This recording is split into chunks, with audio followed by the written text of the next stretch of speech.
if you have tried hundreds or thousands of times to quit sugar addiction, and for some reason you keep on bouncing back to the same version of you, and you feel like there's no way you can do it, and you're perplexed, you're confused, you're wondering, even with all the effort you've put in, you can't quit, this video is for you.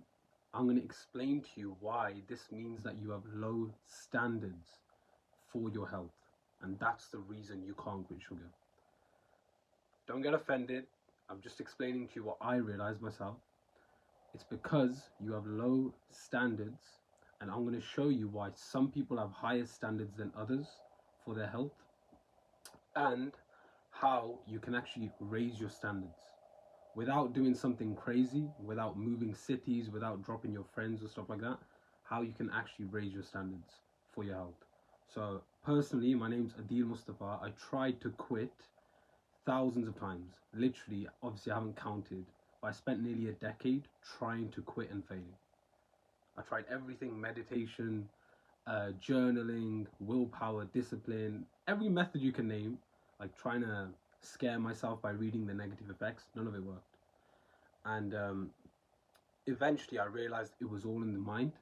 It was all to do with my self-image, all the beliefs I had up here, and I decided to master it. I read every book I could on psychology, the human mind, etc. And then I finally quit, and I didn't look back. So I'm going to show you, like I said, how you actually got the low standards in the first place. So originally, the word standard, it came from a military context. It was actually used to denote like a flag. This is the standard, a flag or a beacon that soldiers would go to. So it was like a rallying point. And the word standard, I wrote it down here, it comes from the old Frankish word stand hard, which means stay firm. So essentially, if you have low standards for your health, you essentially have a midpoint, a point which you always gravitate towards, which dictates your health, which no matter how hard you try, there's this flag placed down somewhere denoting that this is you, this is your average state of existence, and you'll constantly revolve around that. So if you start to become too healthy, you'll break it down and come back to the midpoint. If you go too far the other way, if you become too unhealthy and you really get in a painful state, you'll tone it down and you'll start to eat a bit healthier. But everyone has an internal standard for their health, an internal standard for what they think is good health. How they look, the diet, how often they exercise. Everyone has an internal standard and they gravitate towards it. And some people, they know how to manipulate it, so they constantly keep getting better and better.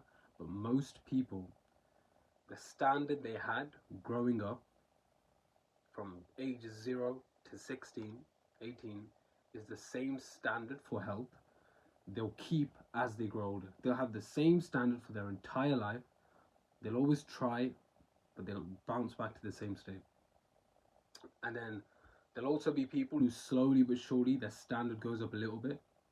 But then there's exceptional people who somehow they completely change the script and they transform everything. And they reach a different sort of level.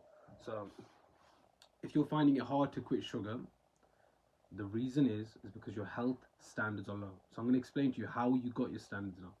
So if you imagine there's two twins, two identical twins. Their genetic makeup is the same, but one gets sent to live with a healthy family where everyone eats clean. The idea of having sugar, junk food is like forbidden. It's a weird thing to have it. Maybe it's an athletic family, the dad's an athlete or something like that. Everyone in that family, they find it easy to eat clean. It's normal. Eating sugar might be a treat, like once a week, once a month. But everyone in the family is healthy. Everyone goes to the gym. Everyone's always doing something. Everyone's on the move. One identical twin is sent to that. The other identical twin is sent to a family where everyone's eating junk food, where everyone's sluggish, everyone's always saying they're tired, everyone's always saying they've got something wrong with them, they're trying to eat clean. everyone's got some sort of mental illness or whatever. Imagine the two identical twins. One goes to this family, the healthy one goes to the sick family. We all know, without me having to say anything or explain my side of the argument, we all know that these two twins who have the same genetic makeup, one will end up becoming healthy, one will end up sick, tired. We all know, without me even having to explain, everyone inherently knows. Because the kid views how everyone else lives, his concept of the world is formed based on what he's seen. And he just follows what other people are doing. That's how your standards essentially come. You see other people, you've grown up witnessing other people, you form your worldview based on that. You begin to think, oh, this way of living is normal. This way of living is normal. Oh, this is bad. This is good. So when it comes to sugar addiction, chances are, if you're someone who finds it hard to quit sugar, your concept of the world and everything you've experienced, there's a high chance that you've been around other people who've been addicted to sugar. You haven't spent much time around healthy people, and if you do, it's been a really small portion, or you never really stay around them too long. That's where your standards came from. And that's why some people, you look at them and they find it easy to go to the gym. They find it easy to be in shape. They've always been in shape. It's usually because of standards. So now that we know how you actually got your standards, and I'm hoping you understand how you actually came to be someone who finds it hard to quit sugar, let's actually look at finding out the exact pinpoint of what standards means. So I'm kind of looping back here, but instead of me roughly saying you have bad standards, you can actually figure out exactly what they are by writing it down. So if you ask yourself, how many days of eating clean does it take before you start to feel good about yourself? How many days of exercise does it take for you to start feeling good about yourself? So let's say you're someone who the most you can go without sugar is a day or 2 or 3 days. And if you go 2 or 3 days, you think you've done a good job. Let's just say that's you watching. You begin to think, I'm a man. Look at all these guys eating shit. Look at all these guys eating junk food. I'm so cool. Let's say after 2 or 3 days, you start to feel good about yourself. That is a depiction of your standard. An actual healthy person, if you went 2 or 3 days without sugar, wouldn't register emotionally at all. The type of person who's an athlete, who's always been in shape, for them, the bare minimum standard, the minimum. So your maximum is thinking, I went 2 or 3 days without sugar, it's so good. Oh, let's just mess it up now. The athlete, the type of person you want to be, their bare minimum standard is to be able to go 2 or 3 days. It's a joke. It's like, of course I can. What do you mean 2 or 3 days? I'll go every month without sugar. What are you talking about? So that's how you quickly realize. So off the top of your head, you can probably think, well, after 2 or 3 days of no sugar, yeah, I do get happy. After I do 2 or 3 days of exercise, I start to feel good about myself. And I want you to just be aware. I'm not saying this is a bad thing. I'm just saying be aware that the type of person you want to be, you need to start asking yourself, what would their standards be? And it'll be completely different. You got to ask yourself, what would their minimum standard be? To them, what's obvious? Of course I don't eat sugar. I exercise every day, obviously. And once you start thinking like that, you're going to start to raise your own standards. But that's how you become aware. And to actually raise the standard, to raise your health standards properly and permanently, there's a few different ways. Most people suggest external ways. So they'll say stuff like, change your friends, change your environment. They'll say you got to force yourself with willpower and discipline. And yes, that works, and some of these fixes can rapidly change, but not everyone can move cities. Not everyone can. Sometimes people can't change who they're around. So like the question is, how do you internally change your standards?